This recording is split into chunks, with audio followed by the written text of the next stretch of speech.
자, 우리 이번 시간에 살펴볼 이야기는 우리가 소프트웨어를 정의하는 여러 가지 방법 중에 하나입니다. 자, 이게 우리가 만든 프로그램이라고 생각해 보세요.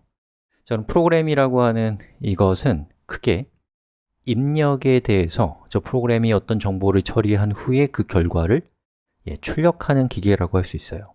그래서 저 입력을 부르는 여러 가지 표현들이 있는데 파라미터, 아규먼트 이런 말을 많이 씁니다.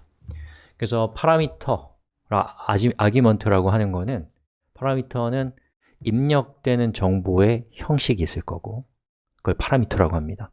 그리고 아규먼트는 그 형식에 맞게 실제로 입력한 값을 아규먼트라고 해요. 물론 구분 못 하셔도 괜찮고 조금 혼란스럽게 사용하셔도 괜찮아요.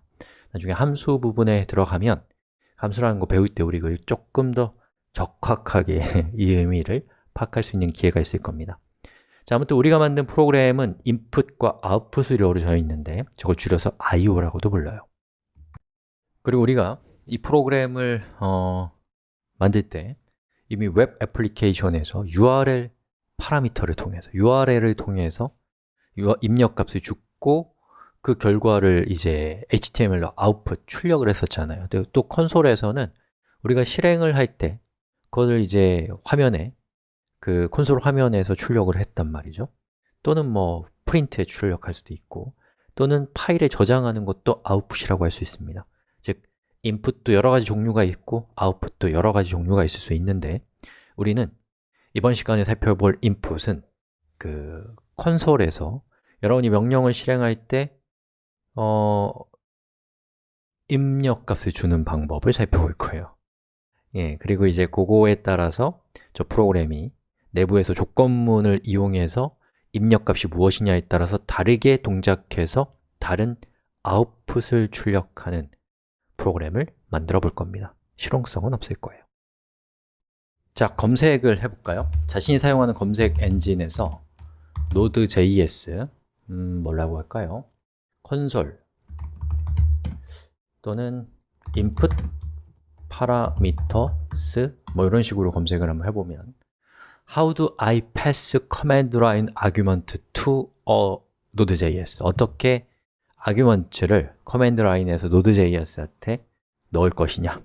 여기 있는데 스탠다드 메소드라고 되어 있는 부분을 보니까 이렇게 되어 있는 걸 쓰면 된다고 되어 있어요.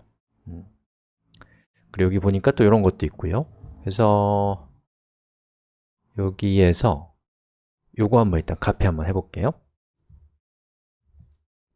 이렇게 하고, 물론 우리 아직 문법을 완벽하게 배우지 않은 상태이기 때문에 문법을 배웠다면 저기는 그냥 살짝 코드만 봤어도 여러분 이해할 수 있지만 지금 그러기는 어렵습니다, 아쉽게도. 자, 이렇게 붙여넣기를 했습니다. 그리고 여기 있는 이 부분은 이렇게 지워버렸어요.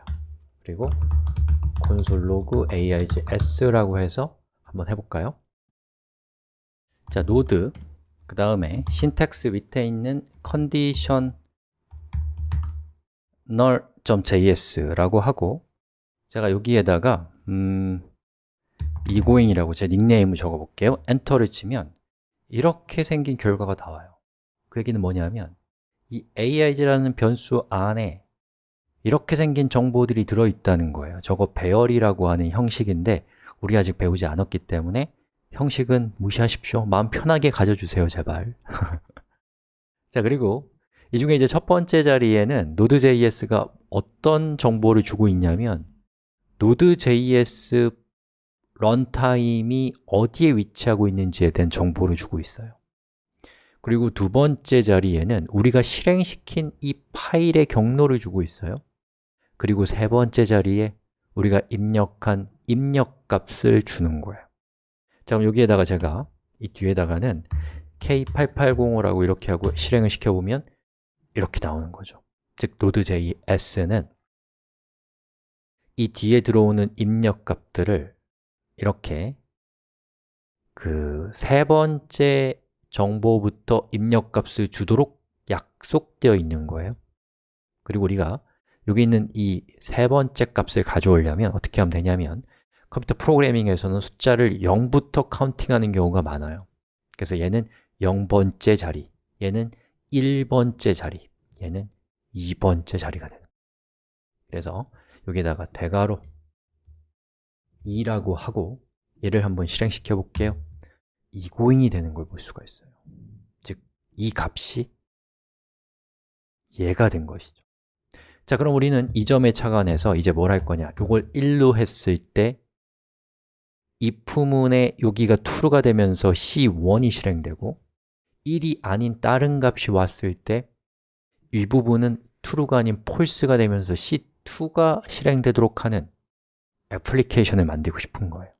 그럼 어떻게 하면 될까요? 일단은 여기 aig s2에 입력값이 첫 번째 입력값이 들어오기 때문에 얘를 여기다 놓고요. 그리고 여기다 제가 1이라고 하면 저거는 숫자가 아니라 문자예요.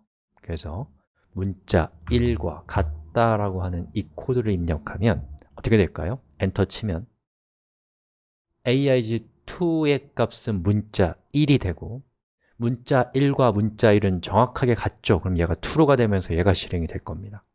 해볼게요. 엔터. 됐죠? 얘를 2로 하면 여기 있는 얘가 2가 될 것이고 2와 1은 다르니까 false가 될 겁니다. 그 결과 얘가 실행되는 것이죠. 즉, 우리는 여기 있는 코드 전혀 실용적이진 않지만 뭐가 됐건 간에 이 프로그래밍이라는 것에서 이 제어문이라는 그 중에서 하나인 조건문을 통해서 이 프로그램으로 들어오는 입력값이 무엇이냐에 따라서 조건문이 다르게 동작해서 하나의 프로그램이 여러 개의 얼굴을 갖게 하는, 하나의 프로그램이 여러 가지 동작을 할 수 있도록 하는 훨씬 더 확장성 높은 똑똑한 프로그램을 만들 수 있게 된 것입니다. 여기까지 하겠습니다.